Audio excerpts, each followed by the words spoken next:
boy King David, and I am back. I'm back. Now, what we're going to do is we are going to discuss how this thing was put together. All right, first thing we did, we have our sample, as we can see, and we call it Willie Hutch is the name that I gave it.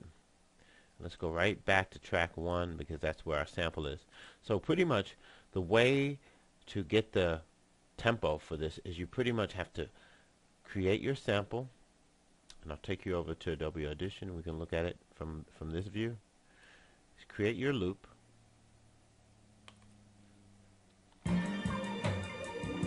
Once you got your loop, go ahead and save your loop.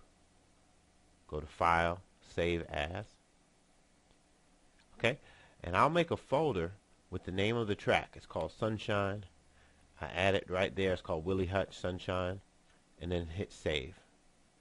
The turnaround, I did the same thing, save. Now, I can go back into FL Studio, right? And once I go back into FL Studio, I can open that wave in my Sunshine folder. So once I open that wave, I can pull it into the Fruity Loops environment. And that's pretty much how I did it. Now I have two different folders. I have a folder here in my loops folder, and I have another folder, and that's in my music. So what I'm going to do is I'm going to go to my music. There it is. Slide down.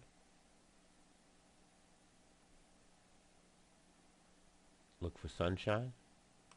There it is. You'll see the Willie Hutch Sunshine. Okay. And my turnaround.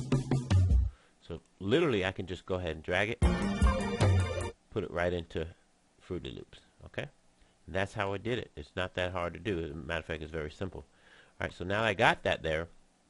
Now I have to find the tempo. That's the first thing I had to do, right? So how do I do that? I'm going to tell you a simple way to do it. All you have to do is play your sample. Hit record, play your sample, and as the sample is playing, right click, left click on tap, and begin to tap along with the rhythm, and that will give you the tempo of the loop.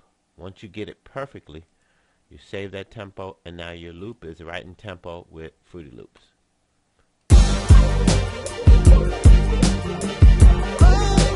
Okay? It's really simple.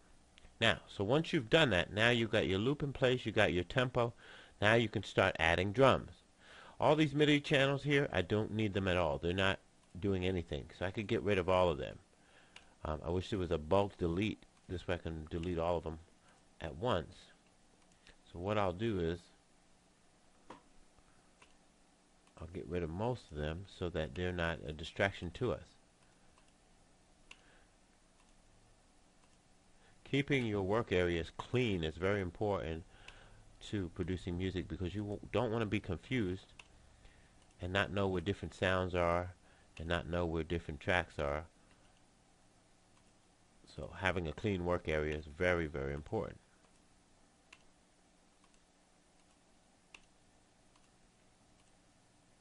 Okay, so now that we've deleted this, what we can begin to do is build our track. Alright, so we got our FPC. I pulled up my FPC and I started auditioning or trying out different drum sounds.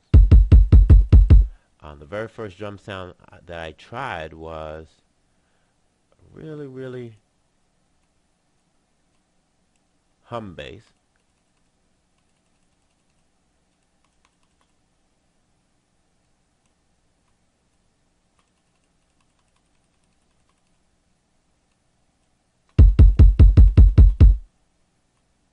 And I found out that I needed something that wasn't so hummy and soft. I needed something that had more punch.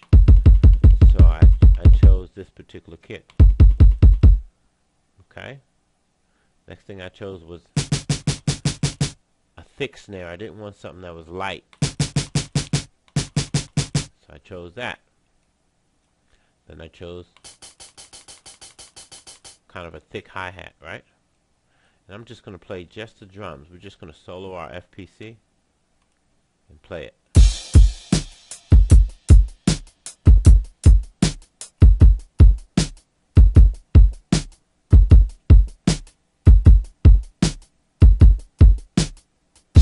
Alright, now that basic pattern, we got that from the sample. Listen to the sample and you'll hear that the sample has the pretty much same drum sound.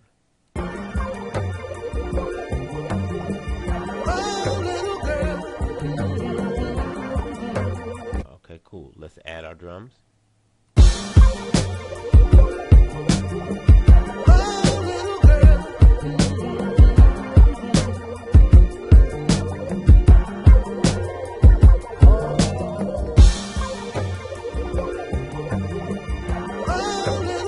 Okay. All right, let's move on to the next segment. Next segment, we're going to talk about how we added live instruments. We added a bass line. We added some strings. And we added some horns.